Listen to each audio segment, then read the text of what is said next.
সত্যি সমান হয়ে গেছে, দেখেছো?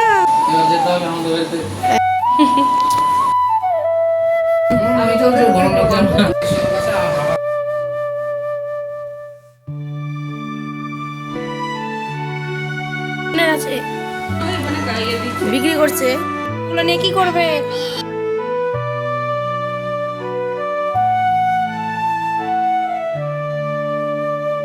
খালি দুই বোনে খাবি?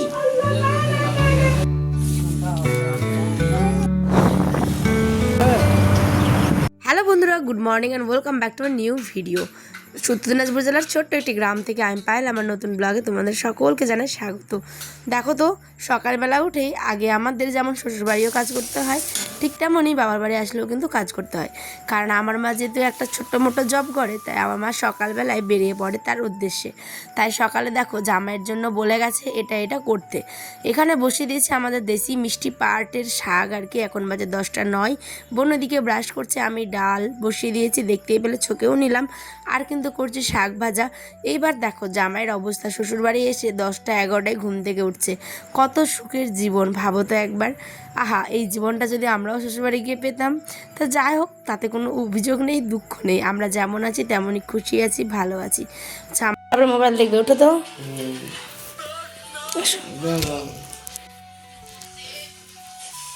এখানে এসে বসিয়ে দিলাম হচ্ছে মাংস, যেটা রান্না করা ছিল, কিন্তু একটুখানি জাল দিলাম। আর বসিয়েছি হচ্ছে শাক।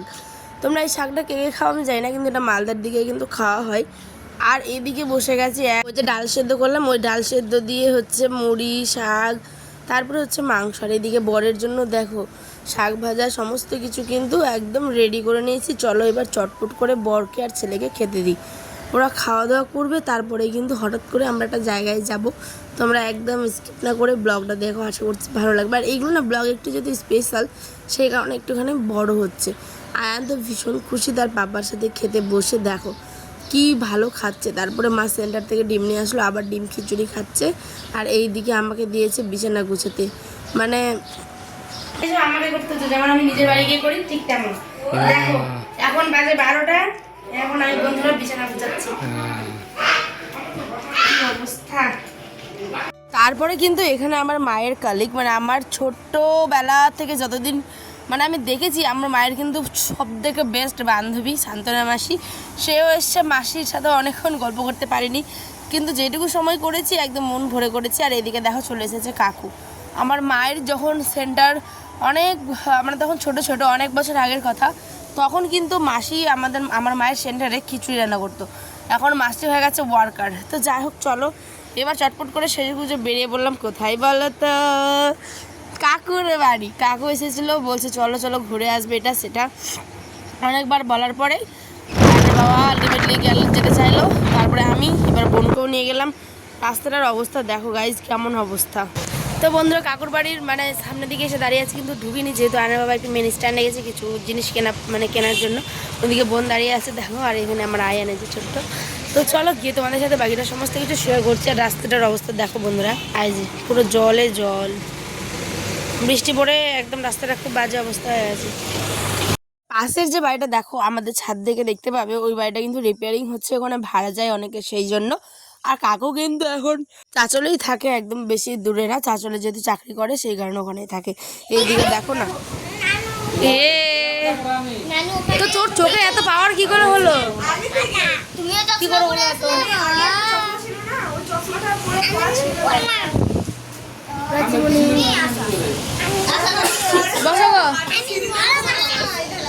সত্যি পড়ে যাবে, এত পাওয়ার হয়েছে ওর।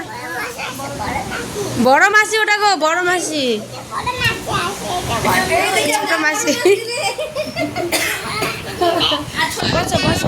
সত্যি সমান হয়ে গেছে, দেখেছো? আফসানা আফরিন দুই হচ্ছে আমার কাকুর মেয়ে। তারা খুশি খুবই তাদের দাদাকে দেখে, আর দাদাও তাদের খুশি এই শালিগুলোকে দেখে। 3 ওর ছোটো শালি, কমসম ব্যাপার বলো তো।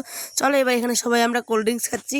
তারপরেই কিন্তু নিয়ে চলে এসেছে কাকিমা, দেখো কত রকমের মিষ্টি নিয়ে এসছে, যে কি কাণ্ড। মানে কুটুম বাড়িতেও মিষ্টি নিয়ে গেলে শান্তি নেই। এই প্রবলেমগুলো হতেই থাকে বন্ধুরা, সত্যি বলছি। কারণ মিষ্টি খেতে দেয়, আর যখন খেতে দেয় তখন আমার ছেলে, ওরে বাবা তাকে কি আর পায়।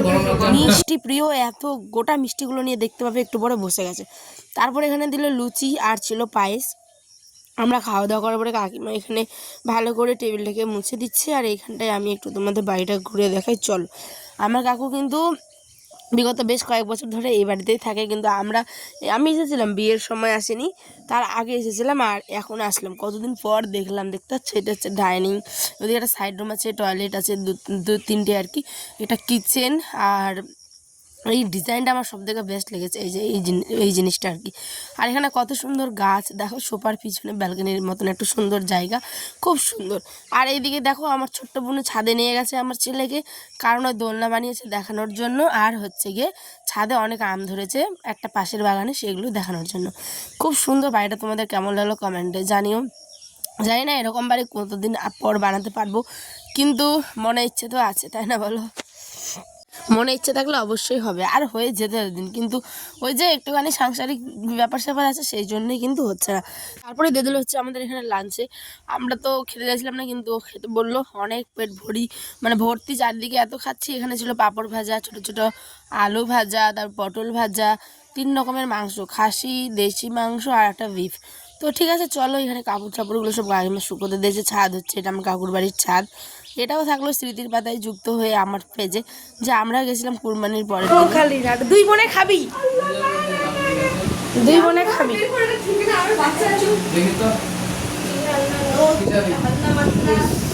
আরে এদিকে ঘুরো একটু, তোমরা আবার এদিকে ঘুরো। হ্যাঁ দেখো, এটা ছবি তুলছি। হ্যাঁ সুন্দর আছে।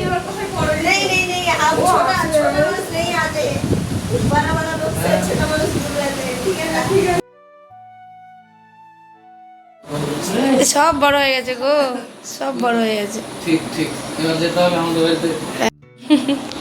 তারপরেও কিন্তু আমরা বেরিয়ে পড়লাম হচ্ছে বাড়ির উদ্দেশ্যে। 4টের মতো বাজে, কি না সরি 4:45 মতো বাজে। এত পরিমাণ রৌদ্র ওদিন, বাপরে বাপ, পুরো মাথা আমাদের খারাপ হয়ে গেছিলো। আয়ান সোনা তো ঘুমিয়ে গেছিলো বন্ধুরা, ওকে ঘুমন্ত অবস্থায় একটুখানি উঠালাম, বললাম বেটা বাড়ি যাবে চলো। তারপরে ছেলে আমার উঠে দাঁড়িয়ে গেছে, বলছে বাড়ি যাবো। আমি বলছি হ্যাঁ।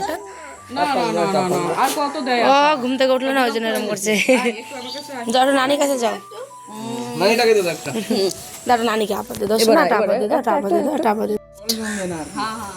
উঁচু জায়গায় কিনা গড়িয়ে চলে আসবে সব।